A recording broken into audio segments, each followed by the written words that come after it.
हम दिल दे चुके सनम संजय लीला बंसाली द्वारा निर्देशित 1999 की भारतीय हिंदी भाषा की रोमांटिक संगीतमय फिल्म है। इसे अंतर्राष्ट्रीय स्तर पर स्ट्रेट फ्रॉम द हार्ट के रूप में रिलीज किया गया था। फिल्म में सलमान खान, अजय देवगन और ऐश्वर्या राय हैं। राष्ट्र शायर झावेर चंद मेघानी के नाटक शीतल के कढ़े पर आधारित यह फिल्म एक नवविवाहित व्यक्ति की कहानी बताती है, जिसे पता चलता है कि उसकी पत्नी किसी अन्य व्यक्ति से प्यार करती है और वह उन्हें एकजुट करने का फैसला करता है। फिल्म को मैत्रेयी देवी के बंगाली उपन्यास ना हन्यते का एक ढीला रूपांतरण भी बताया गया है। हालांकि फिल्म स्वयं इसे एक स्रोत के रूप में श्रेय नहीं देती है। बात करें अगर फिल्म की कहानी के बारे में तो नंदिनी भारतीय शास्त्रीय संगीत के प्रसिद्ध प्रस्तावक पंडित दरबार की बेटी हैं।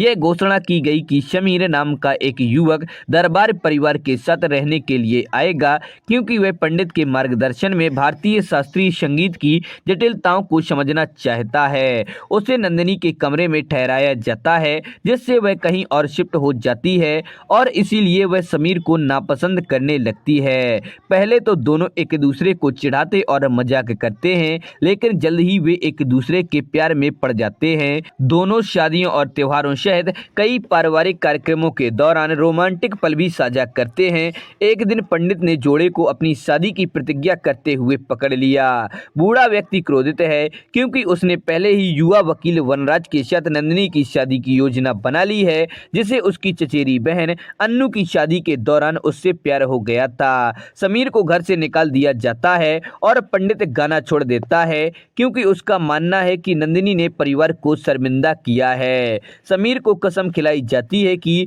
वह फिर कभी नंदिनी से नहीं मिलेगा। हालांकि शुरू में वह मान जाता है और इटली चला जाता है, लेकिन जल्द ही वह नंदिनी को पत्र लिखना शुरू कर देता है और उसे अपने साथ शामिल होने के लिए कहता है, लेकिन उसके पत्र उस तक नहीं पहुंचते। आत्महत्या के एक निरर्थक प्रयास के बाद नंदिनी अनिच्छा से वनराज से शादी करती है। वह उनकी शादी की रात उनकी शादी को संपन्न करने की कोशिश करता है, लेकिन नंदिनी को उसके दृष्टिकोण से घृणा होती है और वह उसके प्रति उदासीन व्यवहार करती है। वह उससे स्पष्टीकरण मांगता है, लेकिन वह चुप रहना ही पसंद करती है। नंदिनी को अंततः समीर के पत्र मिलते हैं और वनराज उन्हें पढ़ते हुए उसके पास आता है। वह क्रोधित हो जाता है और शुरू में उसे उसके माता पिता को लौटाने का फैसला करता है, लेकिन जल्द ही उसे एहसास होता है कि चूंकि वह किसी अन्य पुरुष से प्यार करती है, इसीलिए इस जोड़ी को एकजुट करना ही सही काम होगा।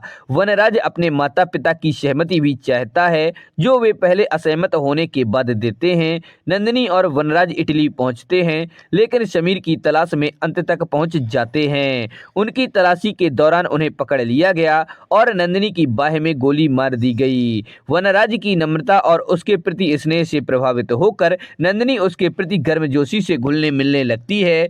आखिरकार वे अपनी मां के माध्यम से समीर का पता लगाने में सक्षम होते हैं और वनराज कर्तव्य निष्ठा से समीर के पहले संगीत कार्यक्रम की रात उनकी बैठक की व्यवस्था करता है और फिर वह नंदिनी को विदा करता है और दुखी होकर चला जाता है। समीर से मिलने पर वह उससे माफी मांगती है और उसे बताती है कि उसे वनराज से प्यार हो गया है। वह उस अटूट प्रेम और भक्ति को दर्शाती है जो वनराज ने अपने पूरे रिश्ते में उस पर बरसाया है और उसे एहसास होता है कि वनराज ही उसका सच्चा जीवन साथी है। समीर को एहसास होता है कि अब उसमें उसके लिए वह प्यार नहीं रहा जो उसने कभी उसमें देखा था। दुखी होकर समीर उसे वनराज के पास वापस जाने देता है, जिसे वह आसानी से स्वीकार कर लेती है और उसके जाने के बाद समीर टूट जाता है और उसकी मां उसे सांत्वना देती है। वह वापस वनराज के पास जाती है और उससे कहती है कि वह उसके बिना नहीं रह सकती। वनराज उसके गले में मंगलसूत्र पहनाता है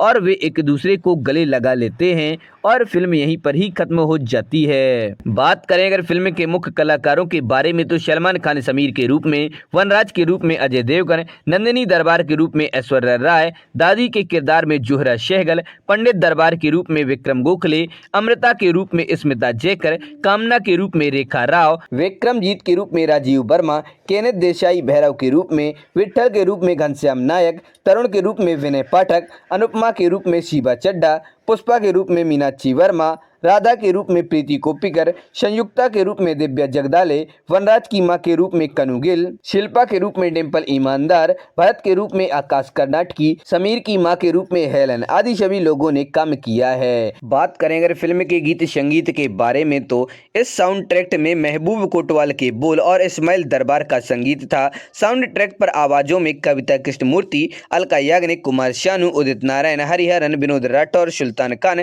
शंकर महादेवन, के और अन्य शामिल हैं। इसे संगीत और गायन श्रेणियों में 9 फिल्म फेयर पुरस्कारों में नामांकन प्राप्त हुए और कुछ विजेता भी बने थे।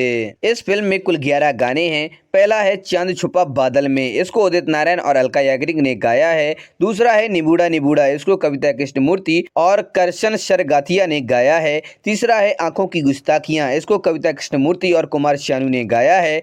चौथा है मनमोहिनी, इसको शंकर महादेवन ने गाया है। पांचवा है झोंका हवा का, इसको हरिहरन और कविता कृष्णमूर्ति ने गाया है। छठवां है ढोली तारो ढोल बाजे, इसको कविता कृष्णमूर्ति, विनोद राठौर और करशन सागथिया ने गाया है। सातवां है प्रेम धुन, इसको शंकर महादेवन और कविता कृष्णमूर्ति ने गाया है। आठवां है तड़प तड़प के इस दिल से आह निकलती रही, इसको के डोमिनिक और सिरेजो ने गाया है। नौवां है अलबेला साजन, इसको सुल्तान खान, शंकर महादेवन और कविता कृष्णमूर्ति ने गाया है। 10वां है हम दिल दे चुके सनम, इसको कविता कृष्णमूर्ति, मोहम्मद सलामत और डोमिनिक सिरोजो ने गाया है। 10वां है काई पोचे, इसको दयमंती बरदाई, ज्योत्सना हर्डेकर, के और शंकर महादेवन ने गाया है। तो दोस्तों आप लोगों को वीडियो कैसा लगा, पसंद आए उसे लाइक करें और अपने दोस्तों के साथ शेयर करें। हमारे चैनल पर पहली बार आए हैं तो हमारे चैनल फैक्ट्स क्रिएटर जी को सब्सक्राइब करें और बेल आइकन भी दबा दें।